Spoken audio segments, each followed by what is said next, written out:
जय हिंद। देखिए, भारत सरकार ने अभी इस्लामिक ऑर्गेनाइजेशन के जो कंट्री है 57 देश, उनके प्रस्ताव को ठुकरा दिया है। और वो लोग जो कश्मीर को लेके जो प्रस्ताव दिए थे उसके बारे में समझते हैं और क्यों ठुकरा दिया गया और इन लोग की चाल क्या है, समझिए। देखिए, हम लोग ने जब 2019 में 370 को हटाया था तो कश्मीर में वायलेंस भड़क न जाए, वहां के लोकल नेता बवाल न मचा दे, इसलिए वहां बहुत सारे रिस्ट्रिक्शंस लगा दिए गए। वहां कर्फ्यू लगा दिया गया, इंटरनेट सर्विसेज को काट दिया गया, बहुत सारा, क्योंकि देश के लिए जरूरी था। हमको ये समझना जरूरी है कि हमारे देश की जनता जरूरी है, लेकिन जब देश की बात आती है तो जनता से ऊपर देश हो जाता है। लेकिन सरकार ने सदन में खड़ा होकर कहा था कि जिस समय वहां की मिलिटेंसी कंट्रोल हो जाएगी, धीरे धीरे वहां कश्मीर को एक पूर्ण राज्य की दर्जा दे दिया जाएगा। यूनियन टेरिटरी में जनता के पास सरकार तक आवाज पहुंचाने के लिए उतना ज्यादा रास्ते नहीं रहते हैं जितने की मतलब एक असेंबली वाले स्टेट में रहते हैं जिनका पूर्ण राज्य का दर्जा होता है। तो सरकार इसको देख रही थी और पिछले 1-1.5 साल से आप देखेंगे जम्मू कश्मीर में पत्थर वाली बात या फिर मिलिटेंसी काफी कंट्रोल हो गई थी।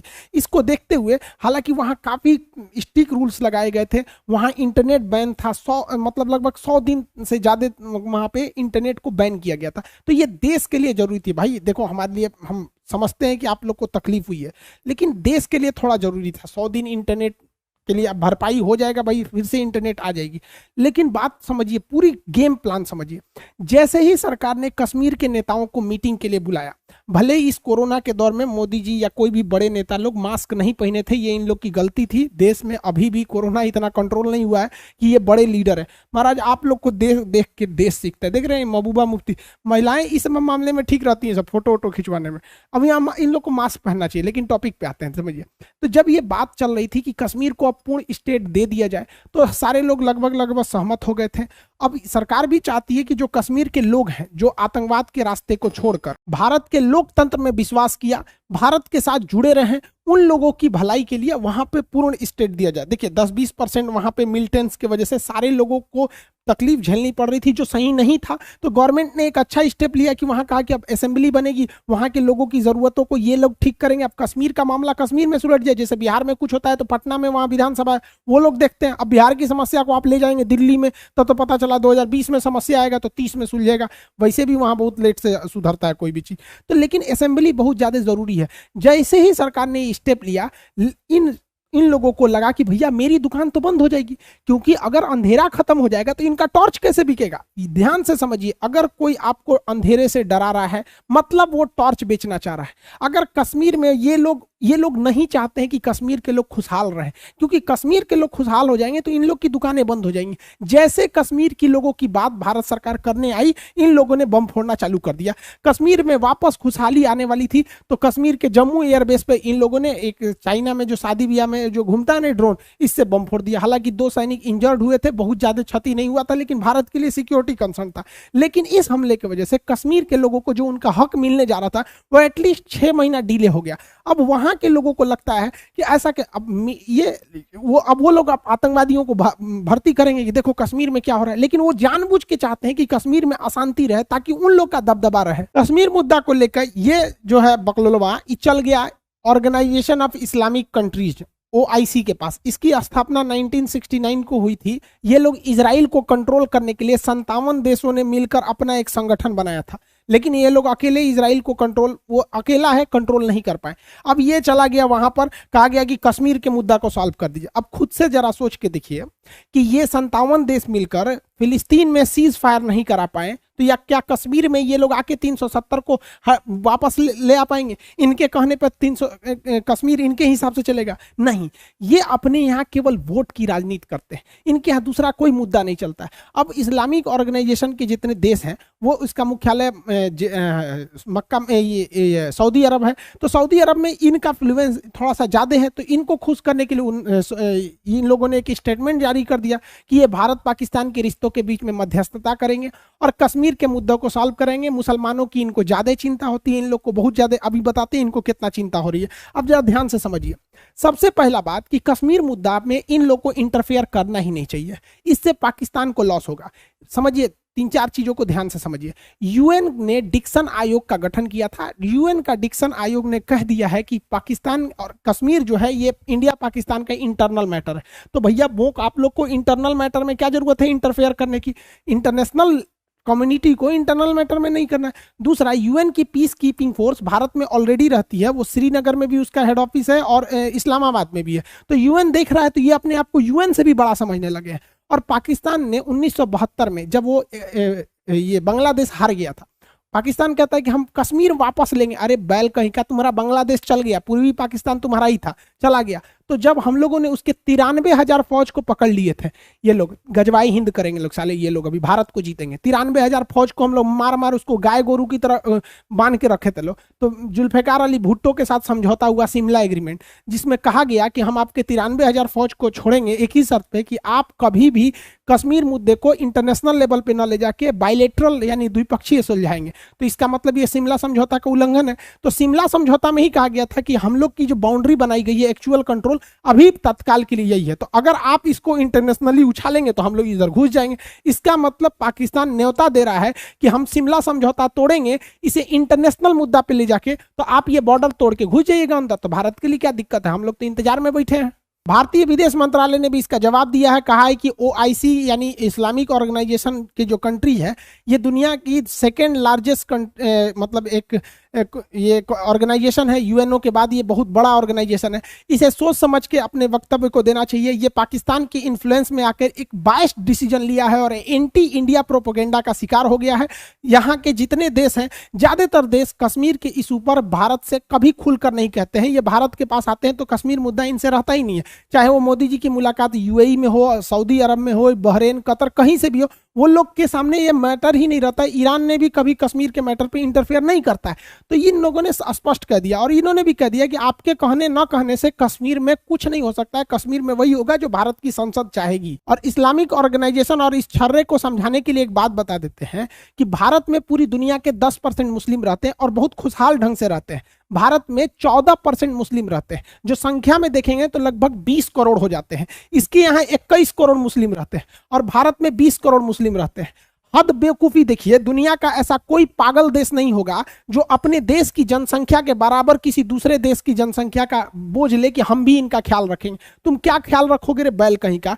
भारत में इन लोग का कहना है कि मुस्लिम में माइनॉरिटी में है, तो भैया यहाँ पे जैन माइनॉरिटी है, बौद्ध माइनॉरिटी है, ईसाई है, सब बहुत माइनॉरिटी के हैं यहाँ पे, किसी को कोई दिक्कत नहीं आता है। जबकि अगर आप देखिएगा इन रियलिटी तो इस्लाम सेकेंड मेजॉरिटी भी है। आप माइनॉरिटी कह सकते हैं कि ज्यादातर राज्यों में माइनॉरिटी है, तो पूर्वोत्तर में हिंदू धर्म भी वहां पे क्या चीज है, माइनॉरिटी है, बट वो सेकंड मेजॉरिटी भी है साथ साथ है। इसको क्या जरूरत है हम लोग के मैटर में इंटरफेयर करने की। हमारे यहाँ ऑलरेडी जो जहां है वो भी, कोई बिजनेस में है, कोई जॉब में है, सब अपने जगह पे सेटल है। ये ससुरा जानबूझ के इंटरफेयर करता है हम लोग के मैटर में। ये कहेगा कि कश्मीर में मुसलमान सुरक्षित नहीं है। पाकिस्तान के मुसलमानों का हाल देखिए, ये सिया सुन्नी के मस्जिद में बवाल हो जाता है, वो वहां बम फोड़ देगा, वो उसको बम फोड़ देगा। सोचिए, मस्जिद नमाज पढ़ने की जगह है, यहाँ बम फोड़ दिया जाता है और आए दिन आपको महीने में 1-2 फ्राइडे के दिन कहीं ना कहीं बम फोड़िए देगा। भारत में ऐसा नहीं है कि यहाँ पे सिया का भी मस्जिद है, अहले हदीस, बरेलवी, सुन्नी, 75 कैटेगरी की मस्जिदें हैं, जिसमें मन जाओ, कोई किसी दूसरे में बम नहीं फोड़ता है। ये हमारे देश की संस्कृति है। और ये वो लोग कहते हैं कि जिनके यहाँ सुरक्षित है मस्जिद, यहाँ पर देखिए इस बच्चे को क्या दोष है। इस छोटे से बच्चे पे बड़ा दया आती है। ये बेचारा गया होगा मस्जिद में नमाज पढ़ने के लिए, आराम से खुशी खुशी। इस बेचारे की बस यही गलती है कि ये पाकिस्तान में जन्म ले लिया, जहां मुसलमान लोग की ये हाल है कि मस्जिद में छोटे छोटे बच्चों का बम फोड़ दिया जा रहा है। ये भाई साहब मस्जिद में कपड़े में खून से लदा हुआ जो कपड़ा है लेके अपने रिश्तेदार को खोज रहे हैं कि भाई नमाज पढ़ने आए थे यहाँ पर। और ये लोग भारत में बताएंगे कि मुस्लिम सुरक्षित है या नहीं है। ये अपने इनके देश में देखिएगा तो हजारा मुस्लिम होते हैं जिनको ये कहते हैं कि इनकी आंखें छोटी छोटी होती है, चाइनीज की तरह दिखते हैं, ये मुसलमान नहीं। अरे यार, किसी का नाक नक्शा अगर क्लाइमेट की वजह से कुछ है नहीं, मान के चलिए आपसे अलग दिखता है, तो आपको ये अधिकार किसने दे दिया कि आप फटाक से कहते हैं फलाना मुस्लिम है, फलाना नहीं है। हजारा मुसलमानों को ये लोग लाइन से खड़ा करके गोली मार देते हैं, जेनोसाइड जहां तहां होता है। और उस पर ये इस्लामिक ऑर्गेनाइजेशन जो है, ये 57 देश एकदम चुप रहते हैं। पाकिस्तान में अहमदिया मुसलमानों को घर में खींच के मार दिया जाता है, बलोचों को हेलीकॉप्टर से गोली चला के मार दिया जाता है। वहां इन लोग को मध्यस्थता करना नहीं दिखता है। और भारत में सब लोग शांति से जी रहे हैं भाई। यहाँ गंगा जमुनी तहजीब से हर इंसान मिलते जुलता रहता है। हाँ, जहां लोग रहते हैं कुछ आपसी छोटे मोटे विवाद भी होते हैं, तो आपस में जहां रहता है वहां लोग होता ही, तो हम लोग अपने में सॉल्व कर भी लेते हैं यहाँ पर। लेकिन ये लोग एंट्री करेंगे यहाँ पर। इनको लगता है, बताइए, ये इस्लामिक ऑर्गेनाइजेशन ये एक धार्मिक देश है। खुद जरा मेंटेलिटी देखिए, ये धार्मिक संगठन उस देश पर उंगली उठा रहा है जो देश सेकुलर है। हमारे देश में कोई जैन, बौद्ध, ईसाई, इस सब से कोई दिक्कत नहीं होता है। एक इंटरनेशनल सर्वे में बताया गया था, मेनली भारत में तो सबसे बड़ी मेजॉरिटी हिंदू है, सेकेंड मेजॉरिटी मुस्लिम है। तो इसमें क्या हुआ था, एक सर्वे में बताया गया था कि 91% हिंदू लोग का ये बिलीव है कि कोई भी दिक्कत नहीं है हिंदू मुस्लिम का यहाँ पर, और 89% मुसलमानों का भी कहना है कि कोई भी दिक्कत नहीं है यहाँ पर। जो रियलिटी है यहाँ पे कोई दिक्कत नहीं है, दो चार तो नेतागिरी के चक्कर में इधर उधर हो जाता है, यहाँ पे कोई यहाँ भारत में दिक्कत नहीं है। लेकिन भारत में भी कुछ लोग का कहना है दिक्कत है। तो भैया भारत जैसे देश में अगर किसी को खराब लग रहा है, हम किसी का नाम नहीं लेते हैं, लेकिन हम कहते हैं कि अगर भारत में किसी को खराब लग रहा है तो उसके लिए दुनिया में कोई जगह ही नहीं बचा। क्योंकि अगर भारत में नहीं बच सके तो भैया तुम तब अंटार्कटिका में जाके ट्राई करो, वहां पर कहीं अच्छा लगे, वहां पर कोई नहीं रहता है। यहाँ पे भारत में लोगों को तकलीफ रही है, वसुधैव कुटुंबकम, हम लोग दुनिया को मतलब शत्रु को भी हम लोग इज्जत के नजर से देखते हैं। राक्षसों के गुरु थे शुक्राचार्य, तो उनको भी हम लोगों ने आचार्य की उपाधि दिया था। चाइना के सिंजियांग प्रांत में वीगर मुसलमानों को जानवर से भी नीचे रखा जाता है। वहां की मुस्लिम महिलाएं अगर घुटना से नीचे कपड़ा पहन लेती हैं तो सड़क पर उनके कपड़े को उनके बच्चों के सामने नंगा करके काट देता है।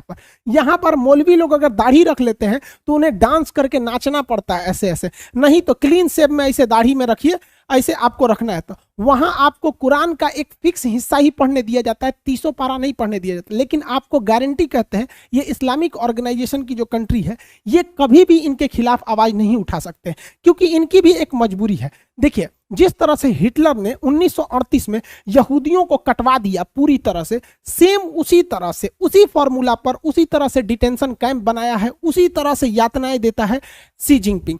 फर्क यह है कि शी जिनपिंग के सिंजियांग प्रांत में मुसलमानों को कचर देता है, वीगर मुसलमानों को, और हिटलर जो है वो जर्मनी में यहूदियों को ऐसे डिटेंशन कैंप में मार देता था। यहाँ पर वो 1938 में चालू किया था, ये 2018 से ये कैंप चालू किया। पूरी दुनिया को पता, ये कहता है कि हम इन्हें सुधार रहे हैं, सुधारता नहीं है। ऑनलाइन बेचे खरीदे जाते हैं यहाँ के लड़कियां लोग को, लड़कों को कोई ले जा सकता है यहाँ पर, ये हाल करके रख दिया। लेकिन ये लोग आवाज इसलिए नहीं उठाते हैं कि इस्लामिक ऑर्गेनाइजेशन देशों को पता है कि अमेरिका, ब्रिटेन, फ्रांस एक ही साइड में रहेगा।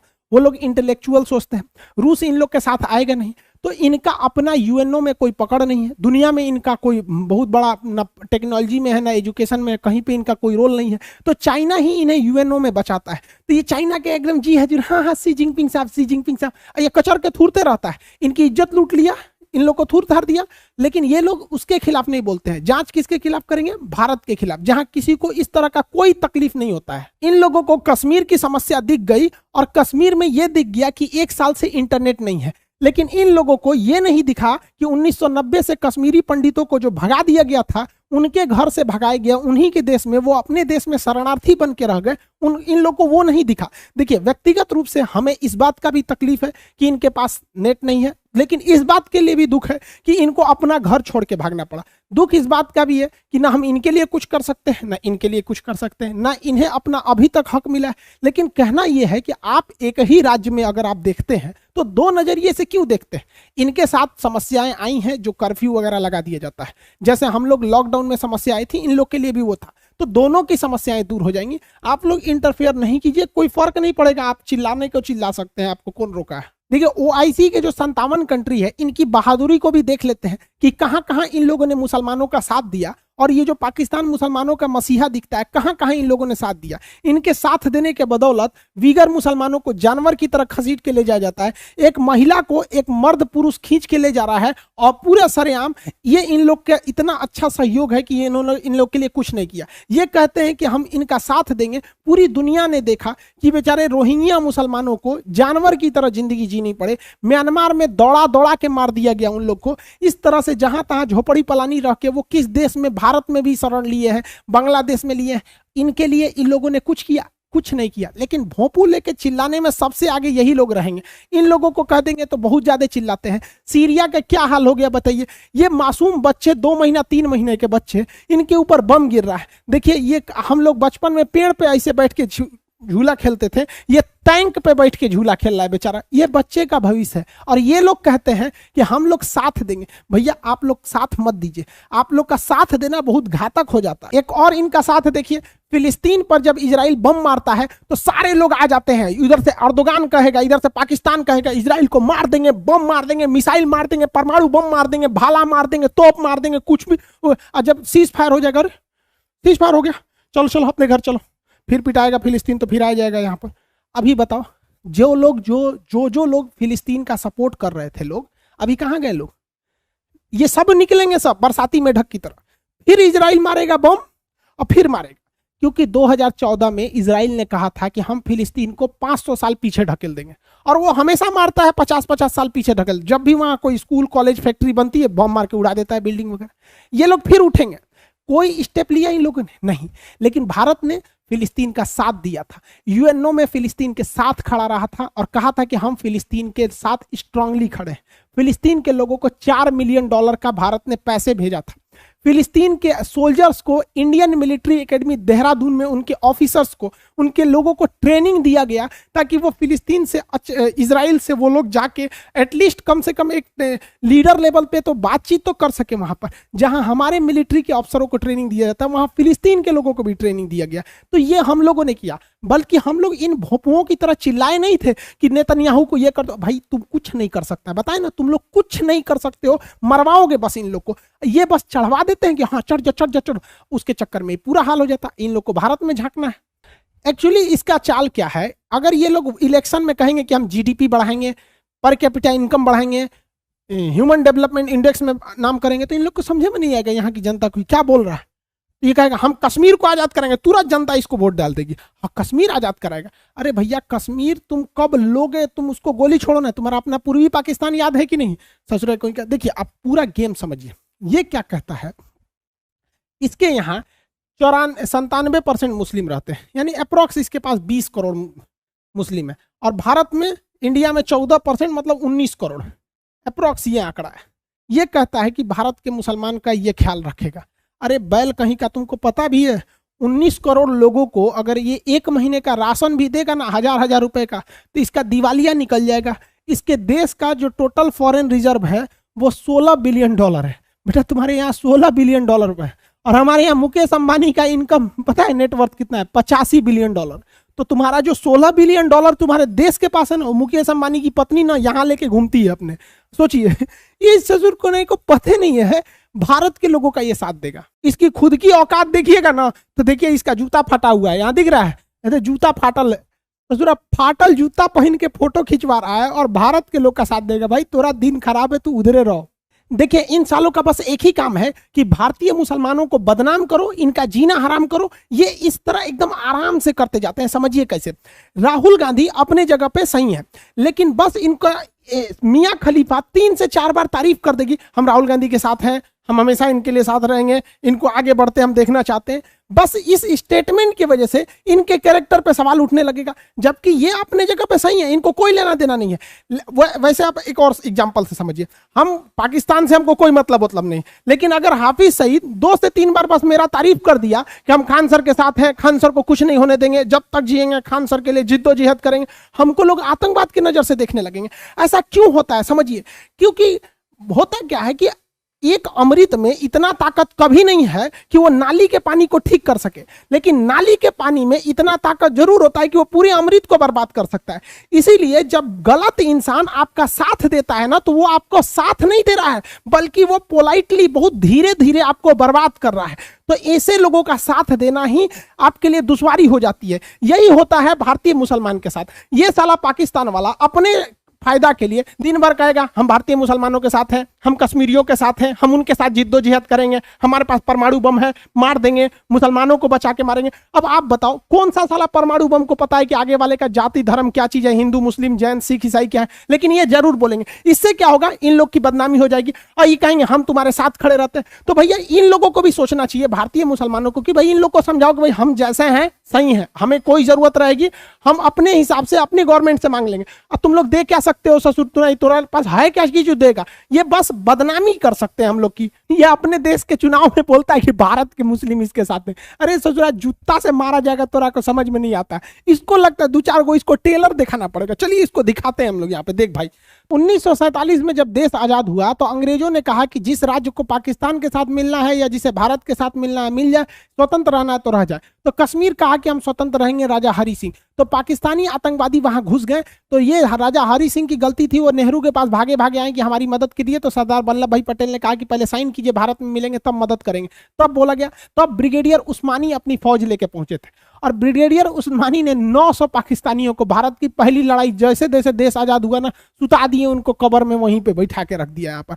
और याद की आपको जानकर ताज्जुब होगा कि जहां पर ब्रिगेडियर उस्मानी को भेजा गया, ये अपनी पलटन लेके जब वहां पहुंचे तो आज भी जगह वो हमारे लिए लाइन ऑफ कंट्रोल बन गया है। वहां से एक कदम पाकिस्तानी आगे नहीं बढ़ पाए। वो नेहरू की गलती थी जो इस मुद्दे को लेकर चले गए यूएनओ में। अगर भारत के फौज को दिए रहते ना, तो ये भारत के जो फौज है, इनके दामाद लोग, ये उसी समय पूरा कश्मीर निपटा लिए रहते लोग। यकीन मानिए, अगर उस समय ये मामला यूएन में न गया रहता और भारतीय फौज के पास रहती, तो पाकिस्तान आज कहता इस्लामाबाद मेरा है। अभी कैसे कहता है कश्मीर मेरा है? वो इस्लामाबाद के लिए चिल्लाता, क्योंकि इन लोग के आगे नहीं टिक पाता। एक और देखिए, इस ससुरा कहता है यहाँ पर क्या क्या, बीर अब्दुल हमीद 65 की लड़ाई में ये चट्टा कहीं क्या, ये अमेरिका से पैटर्न टैंक लाया था सब, 7 गो पैटर्न टैंक। और इस टैंक की खासियत थी कि इसे कोई मार के गिरा नहीं सकता है। बीर अब्दुल हमीद के पास ये जीप वाला गन था, इससे मारना मुश्किल था। इन्होंने 7 टैंक को मार के गिरा दिया। अमेरिका में रिसर्च टीम बैठी कि मारा कैसे रे भाई साहब इसको यहाँ पर। इसको ये बदनाम करता है भारत के मुसलमानों को, कहता है कि हम तुम्हारे साथ है। भाई हम लोग थूर देंगे लोग तुम लोग को इतना बढ़िया से कि इलाज ना मिलेगा कहीं। इसको एक और एग्जाम्पल देखिए, देख भाई फटा जूता वाला, देखिए यहाँ पर तुमको बताते, ये अब्दुल कलाम साहब।